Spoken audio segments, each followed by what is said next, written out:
Assalamualaikum warahmatullahi wabarakatuh. Waalaikumsalam warahmatullahi wabarakatuh. Bismillahirrahmanirrahim. Alhamdulillahirabbil alamin.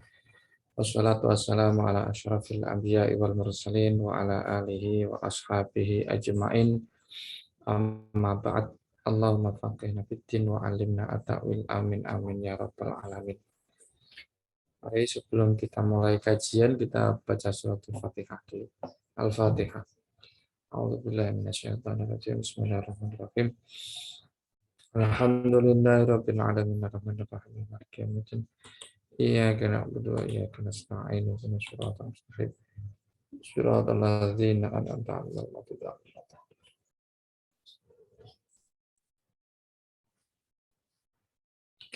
Bismillahirrahmanirrahim. Kitabus Shalah. Pada malam hari ini kita akan memulai bab baru, yaitu pembahasan tentang hadis-hadis tentang sholat yang berkaitan dengan pelaksanaan ibadah sholat. Babul mawaqiti, bab yang menjelaskan tentang waktu-waktu sholat. Kata sholat ini secara bahasa berarti doa, berdoa gitu ya. Tapi dalam ilmu fikih yang membahas tentang hakikat sholat ini sholat ini didefinisikan sebagai ibadah yang diawali dengan takbir Allahu Akbar gitu, dan diakhiri dengan salam, seperti yang biasa kita lakukan begitu ya. Nah, itu sholat secara istilah menurut para ulama ahli fikih. Dan sholat semacam itu yang diajarkan oleh Rasulullah SAW. Nah, sholat-sholat yang sunnah, ada yang wajib ya. Nah, baik yang sunnah ataupun yang wajib itu ada dua macam. Ada yang waktunya ditentukan, muakkad gitu.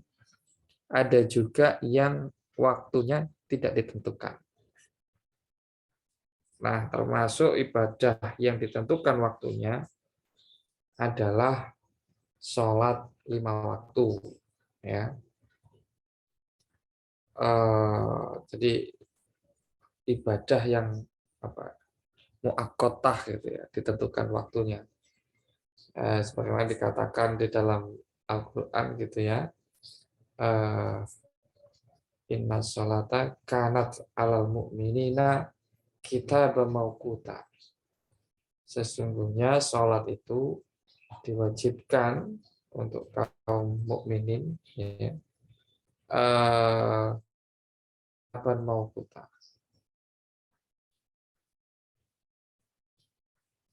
Syarat alam ini kita mau kita, kewajiban yang ditentukan waktunya gitu ya, maukut. Nah, di dalam Al-Qur'an juga disebutkan waktu-waktu untuk pelaksanaan sholat 5 waktu ini secara umum ya, secara umum. Misalnya dikatakan di dalam ayat Al-Qur'an, wa aqimus sholata liduluki syamsi ila ghasaqil laili wa qur'anal fajr. Laksanakan sholat ya ketika matahari telah bergeser dari puncak langit condong ke arah barat. Ini mengisyaratkan waktu sholat duhur ya.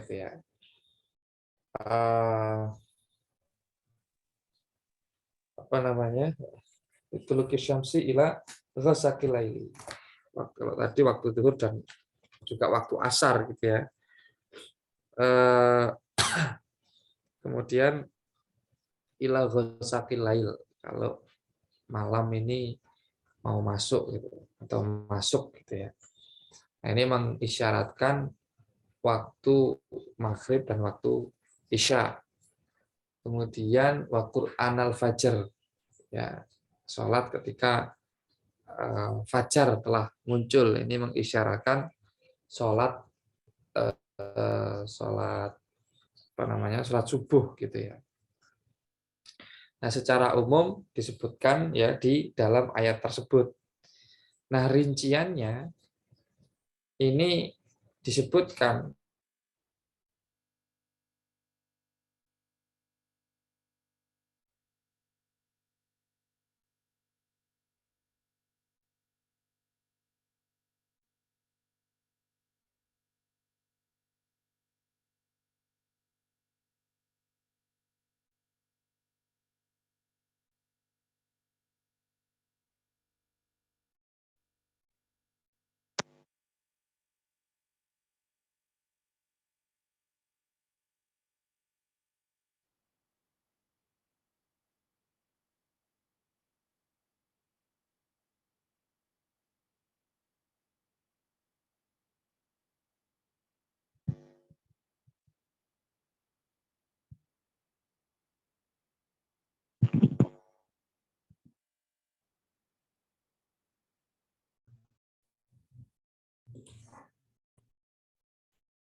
maaf sebenarnya.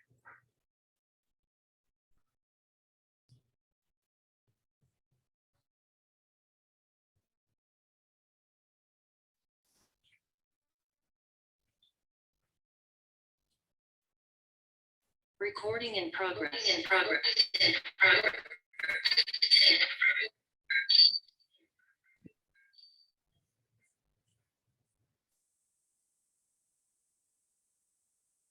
Nah, lanjutkan. Ya, jadi di dalam ayat tadi ya, kalau kita lihat secara tekstual ada 3 waktu, tapi jangan disalahpahami ya teman-teman. Bahwa sekalipun yang disebutkan, yang mengisyaratkan itu sepertinya 3 waktu ya, tapi yang dimaksud adalah ya 5 waktu sebenarnya, 5 sholat ya, 5 sholat. Nah, rinciannya, detailnya, lebih jelasnya ya, panduannya ada di dalam hadis. Jadi hadis-hadis yang menjelaskan tentang waktu sholat ya, sebagaimana akan kita kaji pada malam hari ini, itu adalah sebagai bayan ya, penjelas, perinci ya, keterangan yang ada di dalam Al-Qur'an. Jadi ini tidak bisa dipisahkan begitu. Baik, kita mulai ya hadisnya. Bismillahirrahmanirrahim. An Abdullah bin Amr radhiyallahu anhuma anna Nabiyullah sallallahu alaihi wasallam qala waktu zuhri idza zalat asyamsu. Diriwayatkan dari sahabat Abdullah bin Amr ya. Diriwayatkan dari sahabat Abdullah bin Amr bahwa Rasulullah Shallallahu Alaihi Wasallam pernah bersabda, waktu zuhri idza zalat asyamsu. Waktu zuhur itu ketika matahari telah condong. Nah, maksudnya condong ini apa? Condong ini artinya bergeser ke sebelah barat ya, dari puncak langit. Jadi tengah-tengah langit ya, matahari itu kan bergerak ya, dari ujung timur ke ujung barat. Ada posisi ketika matahari itu ada benar-benar di atas kita ya, di tengah-tengah langit lah. Nah, waktu pas matahari di tengah-tengah langit itu biasanya tidak ada bayang-bayang ya, tidak muncul bayang-bayang benda.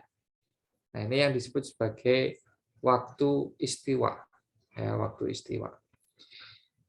Waktu ketika matahari benar-benar mancerin ya, lurus di atas benda sehingga tidak menimbulkan bayangan. Ini belum masuk waktu zuhur. Ya. Waktu zuhur itu ketika ya, misalnya ini pulpen, matahari ini bergeser ke sebelah barat, ya, sehingga dia menimbulkan bayangan benda, ya. Di sebelah timurnya benda itu biasanya. Nah, inilah awal waktu zuhur, ya, awalu waktu zuhri. Ya, kalau sholat dilakukan sebelum muncul bayang-bayang benda ini, maka ya berarti sholatnya tidak sah. Ya, karena salah satu syarat dari sholat ini adalah sudah masuk waktunya. Ya, kalau belum masuk waktunya, ya belum memenuhi syarat. Jadi waktu zuhur, sholat zuhur, ya ini adalah ketika matahari telah bergeser dari puncak langit ke sebelah barat sedikit, ya, sehingga menimbulkan bayangan benda. Ini awalu waktu zuhri. Wa kana dzillur rajuli katulihi. Dan bayang-bayang seorang laki-laki, ya, itu menyamai panjangnya laki-laki tersebut. Ini tamsil, ya. Tamsil. Jadi kalau orang berdiri di tanah lapang, ya, kena sinar matahari tadi, kemudian matahari bergeser ke sebelah barat dan ada bayang-bayang orang tersebut, ya, waktu zuhur ini adalah sampai ketika bayang-bayang, panjangnya bayang-bayang itu sama dengan panjangnya atau tingginya orang tersebut, ya. Ini kalau di dalam ilmu fikih, ya, diistilahkan dengan mithlu dzilli syai', ya, mithlu dzilli syai' atau idza sara dzillu kulli syai'in mithlahu. Jadi ketika bayang-bayang sebuah benda, ya, itu panjangnya sama dengan benda itu sendiri. Nah, ini adalah, ya, akhir waktu zuhur. Akhir waktu zuhur. Nah, setelah itu kalau sudah muncul lebihannya, jadi ukuran bayang-bayang benda ini, ya, melebihi, ya, ukuran benda itu sendiri, artinya kalau bendanya 1 meter berarti dia sudah lebih 5 cm bayang-bayangnya, ya, panjangnya lebih 10 cm, maka ini adalah berarti sudah masuk waktu asar. Az-ziyadah ala dzillil mithli namanya. Jadi batasan waktu zuhur itu adalah ketika matahari telah bergeser dari puncak langit menimbulkan bayangan benda, ya, sampai bayangan ini seukuran benda itu sendiri. Nah, ini adalah batas waktu sholat zuhur.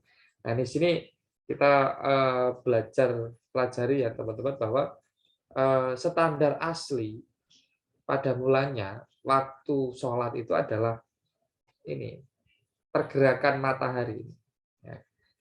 Sebagaimana dalam Al-Quran tadi, ya, liduluki syamsi. Jadi standarnya itu adalah waktu atau standarnya ini benda-benda alam ini, ya. Tetapi dalam perkembangannya ketika ilmu hisab, teknologi, ya, astronomi ini berkembang pesat, ya, disebut sebagai bagian dari sains, ya, atau bersifat saintifik. Nah, mulai muncul jadwal waktu sholat berdasarkan jam, ya, berdasarkan jam. Zaman dulu makanya bukan jam, ya. Pada mulanya bukan jam. Kemudian muncul jam. Jam pun sebenarnya, ya, ini bertahap kemunculannya. Sebelum jam analog seperti yang kita kenal di zaman modern sekarang ini, dulu digunakan yang namanya jam matahari. Jam matahari ini, ya, biasanya, ya, ukurannya ada benda, ya, semacam tongkat gitu. Kemudian di bawahnya diberi meteran, ya. ada yang seukuran apa namanya benda tersebut dan seterusnya. Nah, ini disebut sebagai jam istiwa. Alatnya ya disebut sebagai bencet. Nah, zaman dulu di pesantren-pesantren ya pakainya yang seperti itu. Ya sebagian pesantren sekarang masih ada yang mengamalkan pakai jam istiwa ini. Jadi ukuran standar awalnya dasarnya sebenarnya adalah ya matahari ini. Ya. Nah kalau kita hari ini ya standarnya orang adzan ya, orang adzan oh berarti sudah masuk waktu sholat. Tidak pernah mengecek sendiri matahari benarkah sudah masuk waktu sholat atau belum gitu. Atau mengecek almanak ya, yang ada di kalender itu. Oh waktunya jam segini, jam segini, jam segini. Nah, ini kebiasaan saja ya. Tetapi ya kalau kita belajar ilmu fikih ya kita akan tahu sebenarnya standarnya itu apa untuk mengetahui waktu sholat ini sudah masuk atau belum ya. Ya prinsipnya pada mulanya sebagaimana disebutkan di dalam hadis ini ya standarnya pakai matahari. Bukan tidak boleh ya pakai almanak atau pakai jadwal waktunya kemenak itu bukan berarti tidak boleh, boleh-boleh saja. Boleh-boleh. Tapi standar asalnya ya pergerakan matahari ini gitu ya.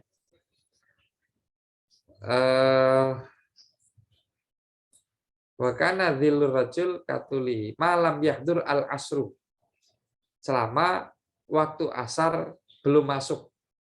Selama waktu asar belum masuk.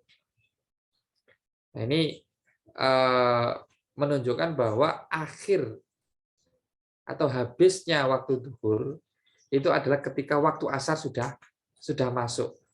Ya, ketika waktu asar sudah masuk.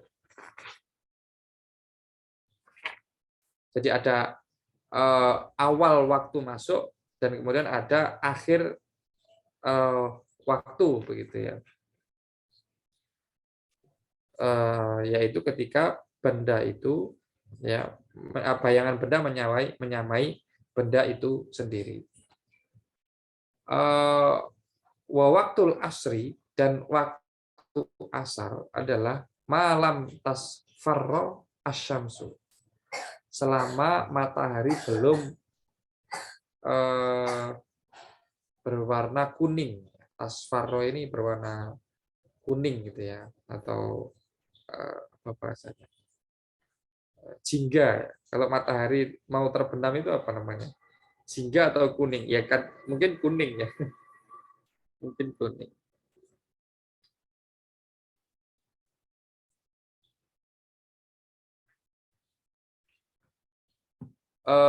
Jadi kalau tadi ya batas akhir waktu zuhur adalah ketika ada tambahan ya ukuran bayangan benda melebihi ya benda itu sendiri. Ini berarti waktu zuhur sudah habis, sudah masuk waktu asar, dan waktu asar ini terus berlangsung ya, terus memanjang sampai matahari ini sebenarnya tenggelam ya, ghurubus syamsi itu. Ghurubus syamsi. Di sini diisyaratkan dengan malam tasfarro asyamsu, ketika matahari sampai menguning. Nah, ini nanti ada, kalau dalam waktu asar itu ada penjelasannya para ulama, ada 5 waktu gitu ya. Ada waktu awal waktu ikhtiar, waktu yang dipilih gitu ya. Waktu yang dipilih. Kemudian ada waktu fadilah, ini awal waktu. Kemudian waktu ikhtiar. Waktu ikhtiar ini ya sampai ketika sebuah benda, bayangan benda ini 2 kali lipat benda itu sendiri. Misalnya ada tongkat 1 meter, maka bayangan benda itu 2 kali lipatnya, berarti 2 meter. Nah, ini disebut sebagai waktu ikhtiar. Nah, ada juga yang disebut sebagai waktu jawas.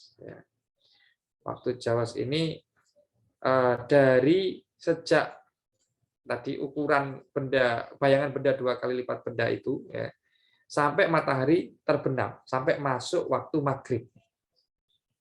Nah, ini disebut sebagai ya, apa namanya, waktu jawas.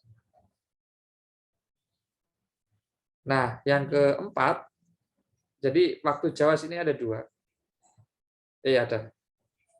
Ada satu nih, ada satu. Waktu jawas bila karohah, waktu yang boleh melakukan sholat asar tanpa ada kemakruhan gitu ya, yaitu ketika bayangan benda itu 2 kali lipat benda, ya, ukurannya, panjangnya, sampai isfiror, ya, sampai matahari itu kelihatan kuning banget di sebelah barat. Kemudian yang kelima adalah waktu tahrim, yaitu waktu yang sangat sempit sekali, ya. Di ketika waktunya sudah kuning matahari sudah di sebelah barat sudah kuning mau tenggelam itu, dan tidak bisa digunakan mengerjakan sholat secara lengkap, ya, secara lengkap. Nah, ini termasuk waktu tahrim. Ya, mungkin setengah menit sebelum waktu sholat asar habis, ini namanya waktu tahrim. Ya, kalau atau 2 menit kalau memang sholatnya 5 menit misalnya, ya. Nah, ini termasuk waktu tahrim. Jadi waktul asri malam tasfar asyamsu, sampai dan waktu asar ini berlangsung sampai atau selama matahari ini belum menguning. Jadi kalau hadis ini menjelaskan tentang apa yang disebut sebagai ya batas waktu jawas bila karohah. Nah, setelah waktu jawas ini kemudian muncul waktu tahrim. Pada waktu tahrim ini sholat itu menjadi wajib ya di situ itu. Jadi sudah sholat 5 waktu itu wajib, ketika masuk waktu tahrim ini hukumnya menjadi wajib. Kalau pada awal waktu ya itu sunnah, ya, sangat dianjurkan. As-sholatu fi awwali waqtiha. Berikutnya waktu sholatil maghribi malam yaghib asyafaku. Berikutnya adalah waktu maghrib, yaitu ketika lingkaran matahari itu sudah terbenam di ujung barat, ya. Lingkaran matahari itu sudah tidak kelihatan di ufuk barat. Nah, ini kalau kita praktek sendiri kadang-kadang ragu-ragu juga, ya. Ini sudah tenggelam atau belum, ya. Kalau di pantai mungkin agak enak, ya. Kalau di pantai mungkin agak enak, atau di atas kalau dataran tinggi mungkin agak enak. Kalau dataran rendah mungkin kita akan ragu-ragu gitu ya. Ini sudah benar-benar tenggelam atau belum. Karena itu ya untuk memudahkan orang biasanya lihat aja ada orang azan atau enggak gitu ya. Kalau sudah azan, oh berarti sudah waktu maghrib. Termasuk kalau bulan puasa ya, orang itu lebih percaya pada muadzin dibanding jadwal waktu waktu sholat itu. Atau melihat sendiri di ufuk barat itu sudah tenggelam atau belum. Tapi berdasarkan hadis ini gitu ya, sholat maghrib itu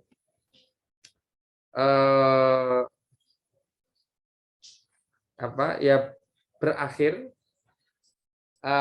ketika mega merah, asyafaq ini ihmirar gitu apa namanya, al-khumrah, warna merah, mega merah yang ada di ufuk barat ya, setelah matahari tenggelam. Nah, ketika sudah hilang matahari mega merah ini, berarti sudah masuk sholat isya. Nah, ini hadis ini menjadi dalil ya, dalam mazhab Syafi'i, kaul qadim ya, pendapat Imam Syafi'i yang lama yang di Baghdad ya, yang mengatakan bahwa waktu maghrib itu ya mulai dari terbenamnya matahari sampai hilangnya mega merah ini, ghurubus syafaq. Ya, ghurubus syafaq. Kalau dalam kaul jadid dalam mazhab Syafi'i, waktu maghrib itu sangat pendek. Ya, ketika matahari terbenam, ya, kemudian sepanjang ya orang bersuci, menutup aurat dan melaksanakan sholat sampai selesai. kemudian itu sudah dikatakan ya habis waktu maghribnya. Jadi sangat sebentar sekali, mungkin 5 menit lah. Dalam kaul jadidnya ya Imam Syafi'i. Kalau ya menurut para ulama mazhab Syafi'i ya, pengikut Imam Syafi'i, misalnya Imam An-Nawawi, yang kuat itu ya justru yang apa namanya, yang menyatakan waktu maghrib ini memanjang ya, sampai hilangnya mega merah di ufuk barat. Jadi masih ada 30 menit atau bahkan 40 menit gitu ya, dari jam 6 sampai jam 7 kurang 10 menit atau kurang seperempat. Nah ini lebih panjang, lebih panjang. Ini menurut Imam Nawawi ya lebih kuat mendapat kaul qadimnya dibanding kaul jadidnya. Wa waktu sholatil isya'i ila nisfil lailil awsat. Kemudian waktu sholat isya itu adalah sampai pertengahan malam. Sampai pertengahan malam yang tengah. Sholat isya itu punya ya beberapa fase ya, punya beberapa golongan waktu.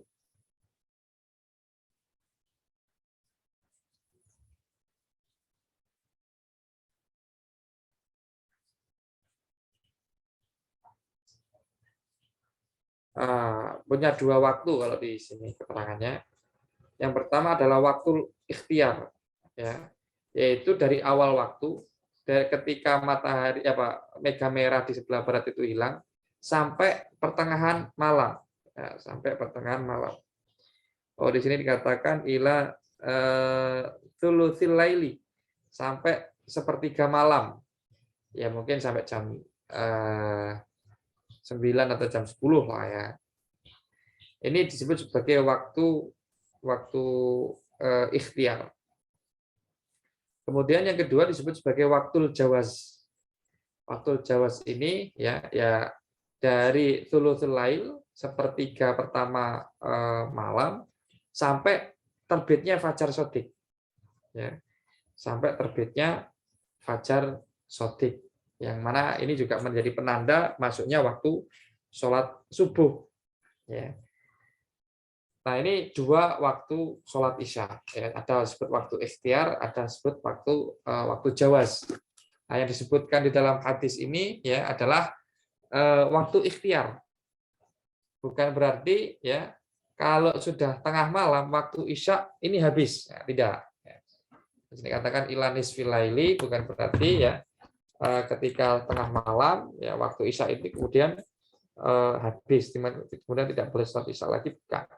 Tapi yang dimaksud nisfil laili di sini adalah untuk waktu ikhtiarnya, waktu terbaiknya. Waktu sholat subahi berikutnya adalah waktu sholat subuh. Min tulu'il fajri, yaitu sejak terbitnya fajar. Maksudnya fajar di sini adalah fajar shadiq ya, fajar yang kedua.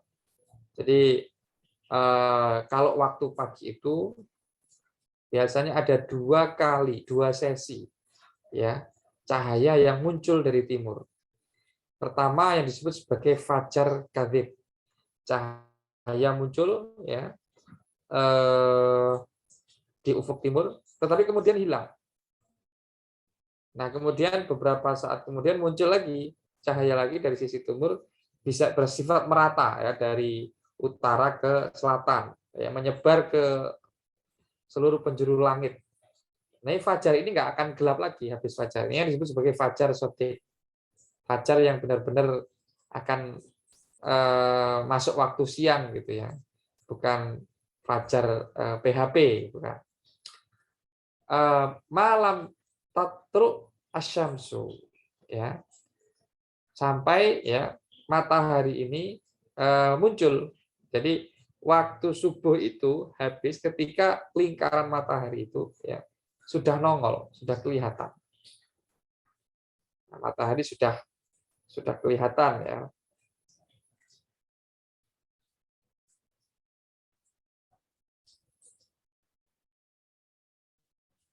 Nah, rawahu Muslimun, hadis ini diriwayatkan oleh Imam Muslim.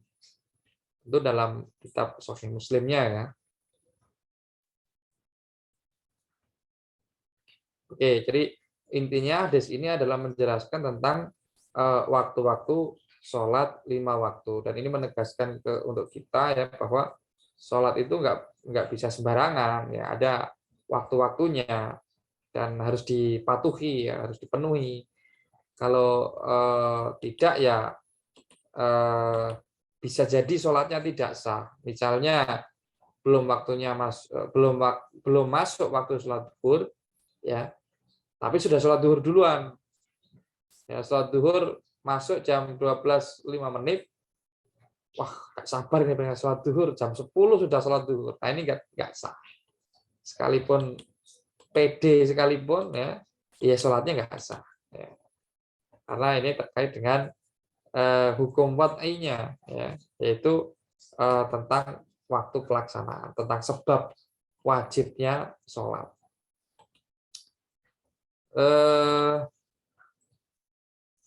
Hadis selanjutnya, walahu min hadithi Buraidata fil asri wasyamsu baydau naqiyah. Kemudian Imam Muslim itu juga punya riwayat lain dari sahabat Buraidah. Ya, dari sahabat Buraidah. Untuk penjelasan sholat asar. Ya. Kalau tadi sholat asar ya, malam tasfarro asyamsu, selama matahari itu tidak atau belum berwarna kuning kejinggat, kuning gitu ya. Nah, di sini redaksinya beda ya. Dari riwayat Buraidah ini redaksinya wasyamsu baydau naqiyah. Artinya matahari dalam keadaan terang benderang ya. Naqiyah itu bersih. Ya, naqiyah itu bersih, baydau ini terang. Jadi waktu asar itu ya masih terang banget, masih kelihatan gitu. Wa min hadithi Abi Musa, dan juga Imam Muslim punya riwayat yang lain, versinya ada sedikit perbedaan, yang bersumber dari sahabat Abu Musa al-Asy'ari. Ya, beliau riwayatnya redaksinya menggunakan wasyamsu murtafiatun, sedangkan matahari dalam keadaan meninggi ya. Dalam keadaan meninggi. Dalam keadaan masih tinggi, masih di angkasa gitu ya, kelihatan. Belum tenggelam. Ini hadis riwayat Abi Musa. Nah, dari Sahih Muslim ini untuk waktu asar itu ada beberapa variasi redaksi ya. Tetapi variasi-variasi redaksi ini ya tidak saling bertentangan ya, tetapi justru saling menjelaskan, saling menafsirkan ya. Ada kaidah di dalam ilmu hadis ya, al hadis yufassiru ba'duhu ba'da. Jadi satu riwayat hadis dengan riwayat hadis yang lain itu saling menjelaskan. Ya. Apa maksudnya matahari itu menguning? Oh, maksudnya adalah matahari itu masih terang benderang, ya, langit masih cerah, masih terang gitu. Arti lainnya asyamsu murtafi'ah, artinya matahari masih di atas, ya belum tenggelam.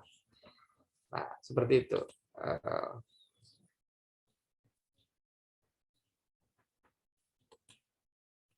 Wa'an Abi Barzata al-Aslami. Hadis berikutnya ya bersumber dari sahabat Abu Barzah al-Aslami. Beliau berkata, karena Rasulullah Shallallahu Alaihi Wasallam yusalli al-asra, thumma yarji'u ahaduna ila rahlihi fi aqsal madinati wasyamsu hayyatun. Rasulullah sholat asar ya. Kemudian kami, salah satu dari kami kembali ke perkemahannya atau ke rumahnya. Ya. Rohli ini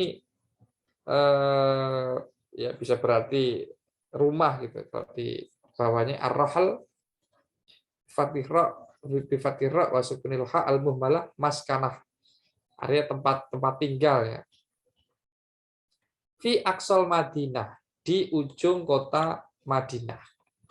Wasyamsu hayyatun, dan matahari masih dalam tanda kutip hidup. Nah, kata hayyatun hidup ini ya artinya apa? Ya sebagaimana riwayat sebelumnya, baidau naqiyah atau murtafiatun. Artinya matahari masih terang benderang kelihatan di atas langit ya, atau matahari masih murtafiah, masih di atas langit tadi itu. Wa kana yastahibu ayu akhira minal isya'i. Nah, Rasulullah itu senang kalau beliau mengakhirkan sholat isya. Jadi tidak di awal waktu betul ya, tapi agak mundur dikit lah ya, agak mundur dikit. Kalau di dalam hadis bab pembatal wudhu kemarin ya, sampai sahabat itu nunggu Rasulullah jamaah sholat isya sampai tertidur ya, sampai tertidur nyenyak sambil duduk ya, kepalanya itu miring ya, kepalanya itu ke bawah saking nyenyaknya tidur gitu ya, menunggu Rasulullah untuk sholat isya. Ya bisa jadi kalau tidurnya kayak begitu ya, sholat isyanya ini ya bisa 1 atau 2 jam setelah masuk waktu isya gitu ya. Dan Rasulullah senang agak mengakhirkan sholat isya itu, agak senang. Wa kana yakrahu an-nauma qablaha. Rasulullah itu nggak suka kalau tidur sebelum sholat isya. Ya. Sholat isyanya agak diakhirkan, tetapi beliau nggak suka kalau harus tidur dulu. Wal haditha ba'daha, dan kemudian beliau juga nggak suka kalau setelah sholat isya orang itu ngobrol, nongkrong. Ya. Nah ini gambaran sholat isya, waktu sholat isyanya Rasulullah, apa yang disenangi Rasulullah dari waktu sholat isya ini. Wa kana yang fatilu min sholatil ghadati khina ya'rifu ar-rajulu jalisahu. Dan Rasulullah itu bubaran ya, pulang ke rumah ya, selesai sholat subuh ya, min sholatil ghadati adalah ketika hina ya'rifu ar-rajul jalisahu, ketika seorang laki-laki itu sudah bisa melihat, sudah bisa mengenali orang di sampingnya. Ya, jadi mereka datang ke masjid ya saat suasana masih gelap sekali, nggak tahu siapa yang di kanan kirinya. Nah, sholat subuh ya, bubarnya selesainya itu adalah ketika sudah grembiang gitu ya, sudah ada cahaya matahari, sudah ada cahaya fajar, dan kelihatan nih, oh ternyata di samping saya ini fulan, di samping saya ini fulan. Nah, baru buyar sholatnya. Wa yakra'u bisittina ilal mi'ati. Rasulullah itu ya kalau sholat subuh ada kalanya membaca ayat sejumlah 60 ya, kalau meringkas, kalau beliau pengen ringkas 60 ayat. Atau kalau pengen memanjangkan beliau membaca sampai 100 ayat. Ya, sampai 100 ayat.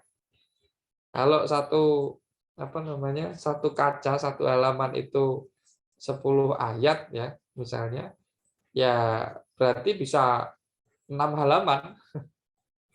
6 halaman mushaf gitu ya. Atau 10 halaman mushaf. Ya, membaca 10 halaman ini berarti ya mungkin mirip 1 juz kali ya. 1 juz Al-Qur'an. Jadi cukup lama juga ya sepertinya sholat subuhnya Rasulullah itu. Muttafaqun alaihi, hadis ini diriwayatkan oleh Imam Al-Bukhari dan Imam Muslim.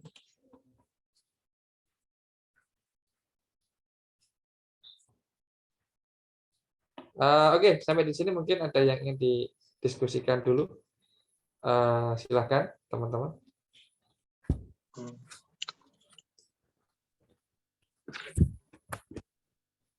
Jadi prinsipnya bahwa kita sholat ini ada aturannya ya terkait dengan waktu. Tidak boleh asal dan kita harus teliti ya waktu sholat ini sudah masuk atau belum. Jangan sampai azan ya tapi belum masuk waktu sholat ya. Kalau bisa diprotes orang sekampung setidaknya. Ya.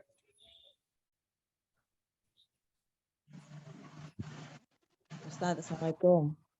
Waalaikumsalam. Ya. Kalau asar itu persisnya jam berapa terakhir nggak boleh sholat apapun lagi ya Ustaz? Waktu asar ya. Ya, waktu Oke, asar. kalau tadi ya penjelasan tentang waktu sholat wajib ya, sholat asar. Sholat asar itu ya sampai habis waktunya. Habis waktunya itu kapan? Ketika masuk waktu maghrib. Nah, rumusannya kayak gitu. Kapan waktu asar itu habis? Ya ketika masuk waktu maghrib. Kapan waktu maghrib masuk? Ketika matahari sudah terbenam. Ya, ketika matahari sudah terbenam. Tidak ada sisa lagi dari bulatan matahari di ufuk barat. Ya. Nah ini batas sholat asar. Ya. Sholat asar yang paling akhir ya ketika kita ya menemui satu rakaat di waktu asar itu. Ya. Itu sudah dianggap sholatnya dalam kategori ada sholat pada waktunya. Ya. Nah ini wajib hukumnya. Kalau sampai waktu kita hanya bisa nemuin satu rakaat saja, itu sholat di waktu itu adalah wajib. Ya. Kalau tidak, kalau sholat setelahnya, ya kita mengakhirkan pelaksanaan sholat sampai habis waktu sholat asar, maka kita berdosa. Ya. Dan sholatnya harus dilaksanakan, tetap dilaksanakan, tetapi jatuhnya adalah statusnya adalah qadha, dilakukan di luar waktu sholat yang ditentukan.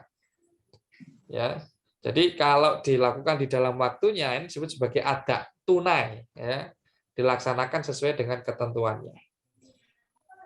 Nah kalau misalnya kita belum sholat, ya belum sholat asar, padahal kita sudah dapat waktu asar, dapat kewajiban itu, maka kalau sudah masuk waktu maghrib itu harus tetap dilaksanakan sholat asar.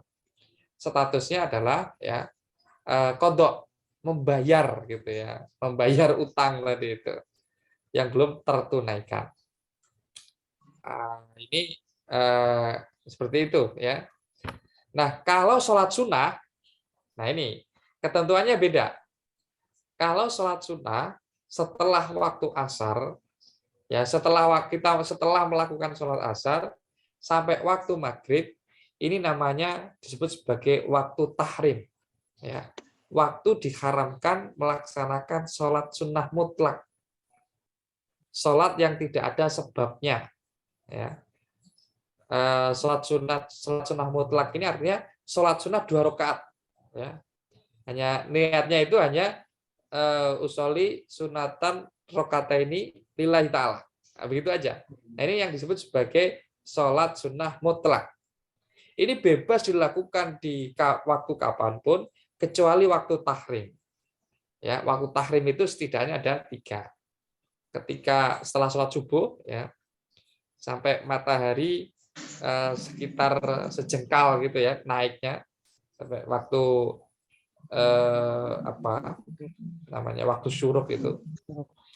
Kemudian ketika matahari berada di puncak langit atau disebut sebagai waktu istiwa, dan ba'dal asri, setelah kita melakukan sholat asar. Nah itu kita nggak boleh melakukan sholat sunnah mutlak. Sholat sunat yang tidak ada sebabnya, ya, bukan sholat sunnah rawatib, bukan sholat sunnah yang ada sebabnya. Ini dilarang, ya, melakukan sholat hukumnya haram, ya, malah nggak boleh. Mungkin seperti itu, Ibu Nur. Kecuali di Masjidil Haram kali ya? Boleh. Di Masjidil Haram juga nggak boleh, kecuali, ya, sholat. Jadi yang kalau sholat sunnah mutlak ini nggak boleh dilakukan pada waktu tahrim ini, dimanapun tempatnya. Nah, yang boleh adalah sholat sunnah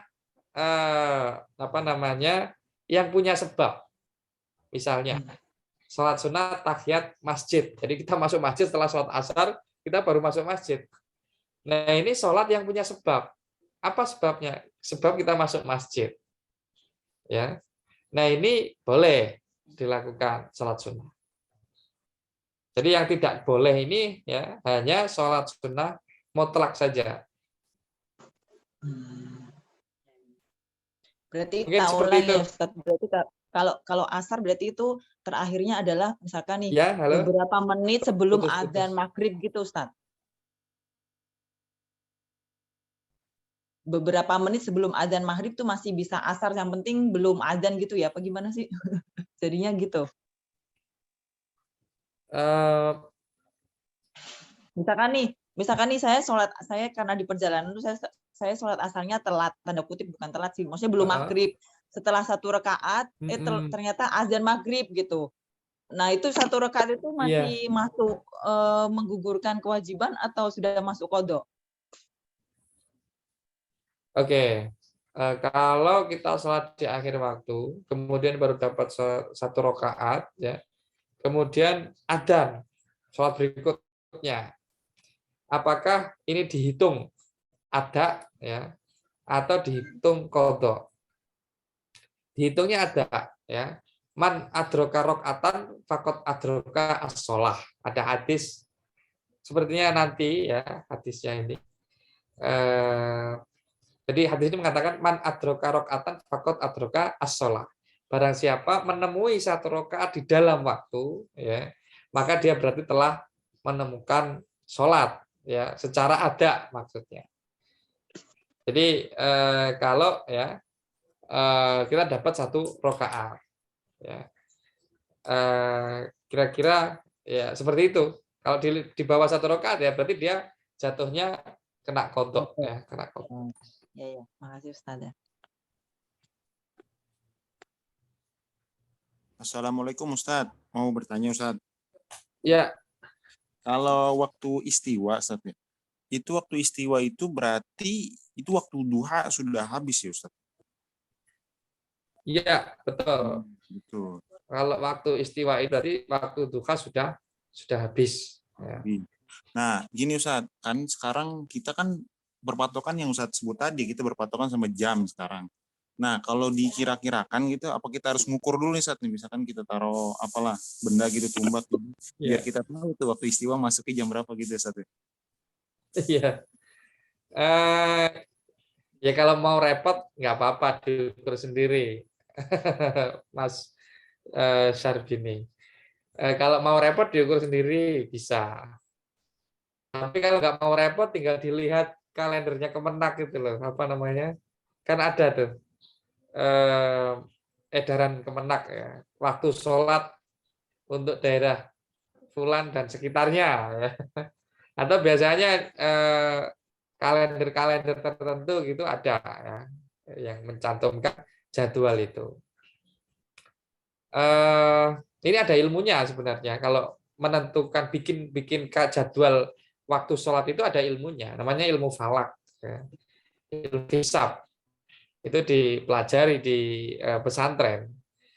Jadi waktu sholat selama 1 tahun, ya, misalnya ini udah bisa ditentukan, dihitung gitu, jam berapanya, termasuk waktu istiwa, waktu duha, waktu syuruk, ya, waktu terbitnya fajar, waktu terbitnya matahari, tulu'ul syamsi, ya.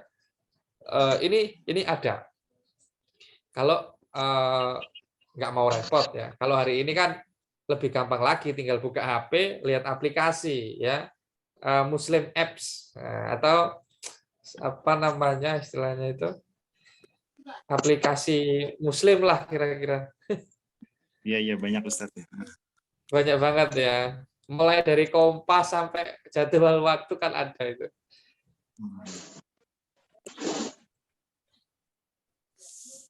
Ya, syukran jazakallah Ustadz. Ya, sama-sama. Assalamualaikum Ustadz. Waalaikumsalam. Saya mau tanya, tapi maaf kalau misalkan temanya di luar, ini Bapak ya Ustadz ya? Ya, boleh.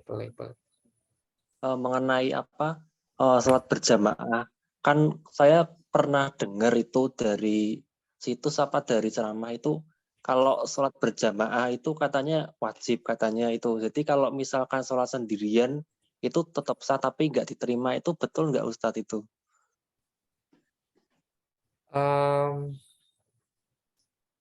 Ya itu kalau bahasa dakwah ya dibenerin aja. Memotivasi orang untuk jamaah gitu ya. Untuk memotivasi orang untuk berjamaah. Pertama begini tentang hukum sholat berjamaah. Ini termasuk masalah khilafiyah ya. Dalam ilmu fikih termasuk masalah khilafiyah. Ya, ada yang madhab ya di luar madhab Syafi'i yang menilainya wajib ya, wajib. Jadi kalau tidak berjamaah ya dosa. Yang namanya wajib ya. Wajib itu kan perkara yang kalau dilakukan mendapatkan pahala, kalau ditinggalkan mendapatkan dosa. Jadi kalau nggak jamaah menurut madhab ini ya dosa. Sama kayak orang yang nggak sholat, sama-sama dosanya maksudnya ya. Tetapi kalau dia sholat sendirian, ya apakah sah sholatnya? Ya sah-sah saja. Kenapa? Karena jamaah itu bukan syarat sahnya sholat, kecuali sholat Jumat ya. Kecuali sholat Jumat. Kalau sholat Jumat harus jamaah. Kalau sholat Jumat sendirian itu malah nggak sah. Ya. Nggak disebut Jumatan. Itu satu. Yang kedua, apakah sholat kalau tidak dilakukan secara berjamaah itu tidak sah? Seperti itu tadi pertanyaan kedua, Mas. Maksudnya tidak berjamaah itu sholat hanya gitu. Kenapa? Kalau ada yang berpendapat itu katanya kalau nggak berjamaah, itu gimana Ustaz itu? Kalau nggak berjamaah, sholatnya nggak sah? Nggak diterima. Oh, nggak diterima. Ya. Nah, kalau diterima ini kan pertama ya harus dipenuhi syarat rukunnya dulu. Ya, syarat rukunnya dulu harus dipenuhi. Tidak melakukan perkara yang membatalkan sholat. Ini syarat dasarnya ya untuk ibadah itu bisa diterima. Yang kedua, ya adab-adabnya ibadah. Misalnya ikhlas lillahi ta'ala ya. Kemudian yang kedua ada khusyuknya. Ini adabnya tambahan. Semakin kita beradab ini, memakai adab-adab ini, berarti kualitas sholat kita semakin bagus. Potensi semakin diterimanya ya semakin besar. Ya, semakin besar. Nah, tetapi prinsip dasarnya diterima tidaknya sholat itu standarnya yang bisa kita ketahui ya itu adalah memenuhi syarat dan rukunnya. Ya, nah, itu disebut ibadah yang sah itu ya yang memenuhi syarat dan rukunnya. Nah, kalau soal hakikatnya ya diterima tidaknya oleh Allah Subhanahu wa taala, ya ini termasuk ya hak prerogatifnya Allah gitu ya. Hak istimewanya Allah untuk mau menerima atau tidak ya salat kita. Ya, tapi setidaknya dengan melaksanakan ya syarat rukunnya secara lengkap ya kita mendapatkan penerimaan amal ibadah kita. Termasuk di antara adab ya itu adalah ya berjamaah. Ya, berjamaah. Berjamaah ini mengamankan gitu ya, bentuk kehati-hatian agar sholat kita ini diterima oleh Allah Subhanahu wa taala. Karena ada kasus-kasus tertentu ya di mana kadangkala mungkin orang kalau sholat sendiri itu malah nggak sah ya. Karena dia tidak tahu ya rukun-rukun dan seterusnya. Dengan dilakukan secara berjamaah, dia ya kesalahan-kesalahan yang dia lakukan itu ditanggung imam, ya ditanggung imam. Nah ini menjadi sah kalau dia melaksanakannya secara berjamaah. Misalnya gini, orang nggak bisa baca Fatihah, ya orang nggak bisa baca Fatihah. Kalau sholat sendiri, kemungkinan sahnya ini semakin kecil gitu ya, semakin kecil. Baca Fatihah nggak bisa, baca Arab nggak bisa gitu ya. Tetapi dengan dia berjamaah, nggak baca Fatihah pun, Fatihahnya ditanggung oleh imam. Nah, berarti apa? Potensi untuk diterima sholatnya ya, itu adalah lebih besar kansnya ya, kemungkinannya ketika dia berjamaah. Nah, ini lebih hati-hatinya ya, lebih hati-hatinya. Tetapi kalau kemudian dipastikan kalau nggak jamaah, nggak diterima sholatnya, kalau memastikan, nah ini yang agaknya kalau dari perspektif fikihnya kok kurang pas gitu ya. Kalau bahasa dakwahnya ya boleh-boleh saja lah. Itu mungkin Mas Erlangga. Berarti ya kalau paling amannya jamaah minimal 2 orang ya Ustaz ya berarti ya. Ya, berjamaah minimal 2 orang. Kalau nggak ada temannya cari teman ya, cari teman. Kalau apa namanya? Sekalipun teman kita itu misalnya imam kita itu beda sholatnya ya. Misalnya imam orang yang kita jadikan sholat sunnah, kita sholat wajib. Atau imamnya itu sholat qadha, ya kita kemudian sholat ada. Nah ini nggak masalah gitu.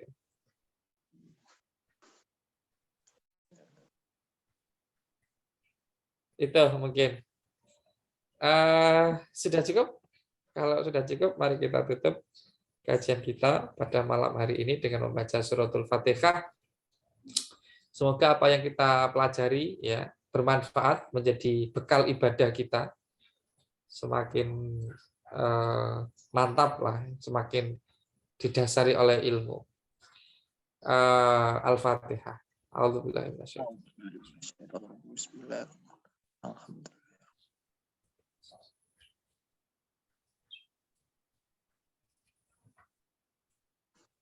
Demikian dari kami. Wallahul muwaffiq. Wassalamualaikum warahmatullahi wabarakatuh. Waalaikumsalam. Waalaikumsalam warahmatullahi wabarakatuh. Terima kasih. Ya, Allah khair.